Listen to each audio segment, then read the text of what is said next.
제가 느끼기에 대한민국에서 가장 위험한 거는 자유민주주의에서 자유가 사라지고 있다는 점입니다. 제가 유튜버이잖아요. 저도 얼마 전에 제재를 당했는데요. 저뿐만 아니라 다른 유튜버 분들께서도 알 수 없는 이유로 컨텐츠가 삭제되거나 수익 창출 정지를 당한 것을 많이 보았습니다. 댓글로도 많이 남겨주시는 우파 국민 여러분들께서 자신이 커뮤니티에서 올린 게시글이 이유 없이 삭제된다는 점도 많이 말씀해 주신 것으로 보았을 때 대한민국에서 말할 수 있는 자유가 사라지고 있다는 점은 확실하다고 생각합니다. 그리고 이제 5인이 모여서 한 목소리를 내는 것조차도 금지된다고 합니다. 이것은 엄연히 대한민국에서 우리들의 생각을 말할 수 있는 집회의 자유가 침해된다고 저는 생각합니다. 그리고 종교적인 것도 탄압이 굉장히 많은 부분 진행이 됐는데요. 대한민국 헌법에서 종교의 자유를 명시하고 있기 때문에 종교 탄압은 엄연히 위헌이라고도 볼 수 있을 것 같습니다. 제가 얼마 전에 황교안 대표님 인터뷰하면서 깨달은 건데요. 길거리에서 성탄절에 크리스마스 캐롤이 울리지 않는 것 또한 종교 탄압의 일정 부분 해당된다고 합니다. 그리고 두 번째로 제가 위험하다고 느끼는 것은 중국 댓글 부대인 우마오당 있지 않습니까? 그 우마오당이 대한민국 커뮤니티에 침투해서 대한민국 국민들을 서로서로 분열시키는 것에 혈안이 되어 있습니다. 우리는 그저 서로가 서로를 혐오한다고 생각하고 그들의 전술에 놀아나고 있다는 이 현실이 매우 문제점이라고 생각합니다.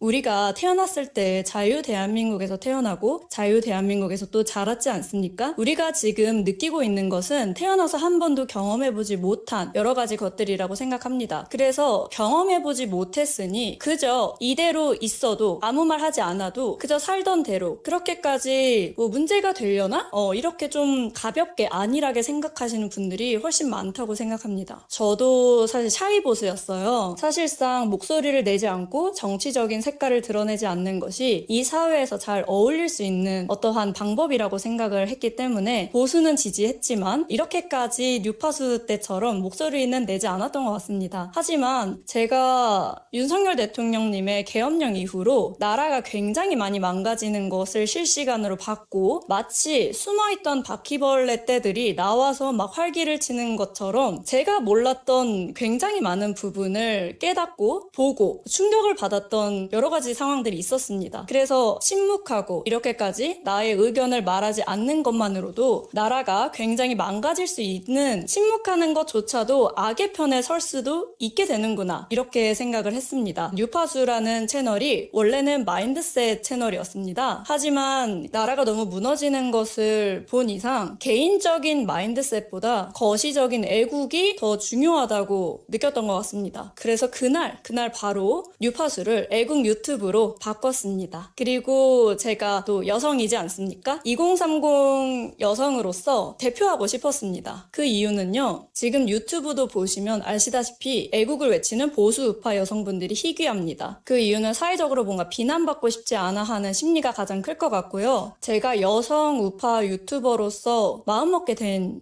계기가 또 있습니다. 어느 날 친구들하고 같이 영화를 보러 갔는데요. 영화 하기 전에 광고 나오지 않습니까? 그 광고에서 겉모습이 사실은 뭐 멋지지 않은 어떤 남성분을 보고 제 친구가 윤석열 닮았다 이러면서 그냥 조롱하듯이 웃었습니다. 그랬는데 이제 제 주변에 정치를 모르는 그런 제 친구들이 따라서 같이 웃고 조롱하듯이 그러한 분위기를 제가 옆에서 바로 보고 화가 났습니다. 그 당시에는. 하지만 화가 남과 동시에 이렇게까지 정치를 모르는 사람들은 주변의 어떤 말에 휩쓸리는구나. 그래서 나부터라도 내가 2030 여성으로서 윤석열 대통령님을 존경하고 사랑할 수 있다는 것을 보여줘야지만 정치에 관심이 없는 다른 여성분들도 뭔가 저의 목소리에 힘입어서 그들도 생각을 달리할 수 있지 않을까 개인적으로 느꼈기 때문에 유파수를 진행하게 됐습니다.